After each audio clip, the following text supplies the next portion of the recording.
When it comes to putting yourself out there and posting content on the internet, the fear is real. What'll people think? Who am I to be posting this? What if it's not good enough? What if I'm not good enough? That's why today I'm going to show you how to get over your fear of judgment on the internet so you can stop worrying and start creating.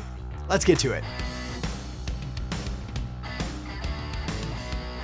First off, before we dive into the meat and potatoes, we need to get one thing straight. The fear you feel about posting online is real. It's hardwired and evolutionarily programmed deep into your DNA to keep you alive and keep you safe. After all, back in the day, like the caveman days, well, being judged and excluded from the tribe meant certain death. So people needed to avoid this at all costs. Basically, your survival depended on the approval of others and being able to fit in. So we needed to prioritize this above all else. Unfortunately, those behaviors, those habits, those ingrained characteristics that make us human, well, they carried forward to today. And those who achieve true success and high levels of achievement aren't the ones who are trying to fit in, trying to stay silent, and hiding in the corner. As the great quote by Aristotle says, there's only one way to avoid criticism.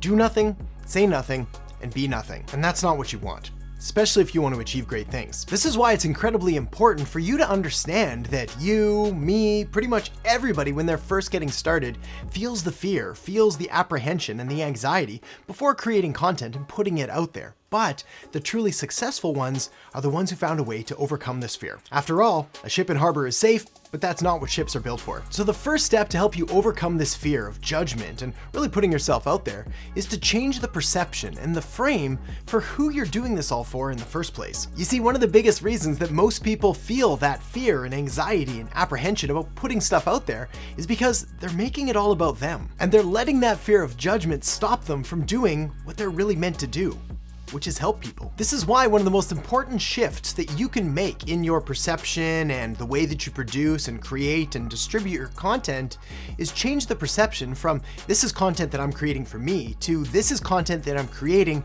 to help others. Here's the deal. If you have a business or knowledge or certain set of skills that can actually help people solve a problem or improve their lives, well, you're doing them a huge disservice by keeping it all to yourself and not sharing it with them. It's kind of selfish, actually. I mean, here you are with this ability to actually help somebody, to provide them valuable information, to entertain them, to improve some area of their life or their business, and you're just keeping it all locked away like a squirrel hoarding nuts for the winter. That's the ultimate lose-lose proposition. This is why the first step is to really reframe how you're creating content and not letting fear of others judge you when all you're trying to do is really go out there and help people. But as great and useful and noble as focusing on helping others truly is, it's often not enough, which is why you also need to look at yourself and dig really deep into your true reasons and goals and desires and aspirations and really try to figure out why you're doing this all in the first place. You see, one of the most effective ways to overcome your fear of creating and putting stuff out there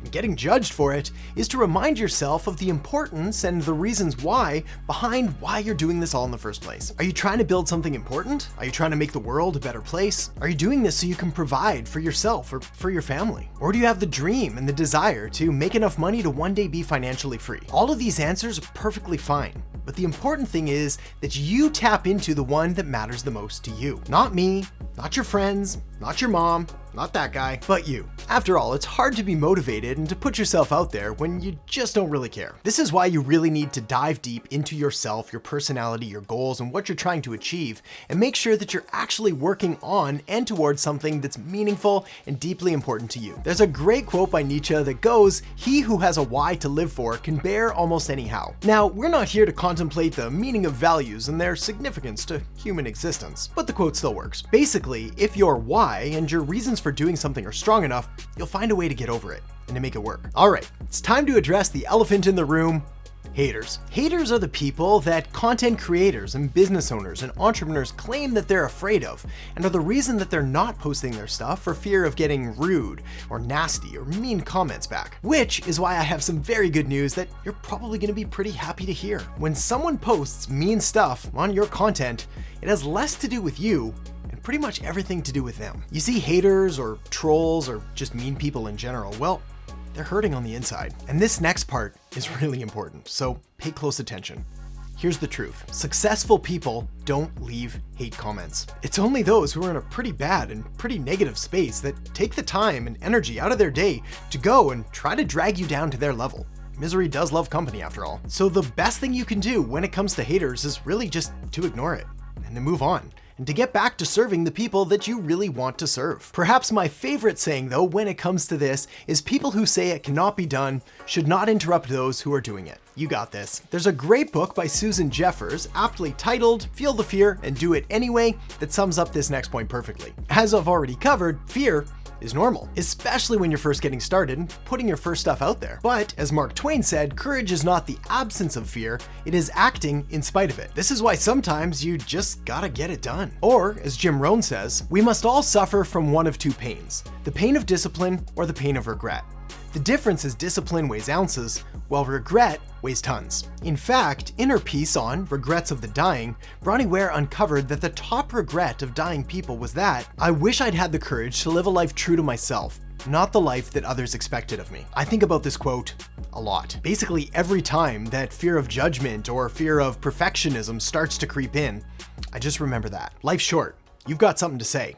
Now's the time to say it. All right, well, how do you create? Get over that fear of judgment and publish content, putting it out there for the world to see. Well, my friend, the solution isn't easy, but it is simple. First, start small. Find what works best for you, whether we're talking about video content or audio content or text-based content.